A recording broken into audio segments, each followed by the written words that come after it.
mmoja katika msomi wa Mjapani amesilimu, i'tanaka al-Islam, akachukua livu miezi mitatu kwenda kuusoma Uislamu, mwana sayansi mkubwa. Baada ya miezi mitatu akirudi ofisini, wenzake waanza kumfanyia mzaha na kumchezea. Haya, tuambie, umeenda kusoma, umeleta digrii gani?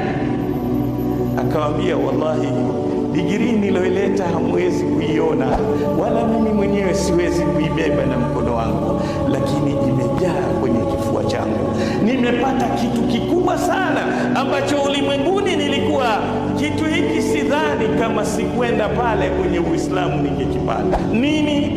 Asema katika Uislamu kuna ibada ya swala, na ibada hii nilipokuwa na sujudu najikuta niko karibu na Muumba wangu Allah. Mtu alosilimu miezi mitatu ameweza kujiona tofauti kwamba kusujudu kwake ni kama alivyosema Mtume Muhammad sallallahu alaihi wasallam, aqrabu ma yakunu al-abd inda rabbih wa huwa sajid. Sehemu mtu anapokuwa karibu na Allah ni pale anapokuwa amesujudu.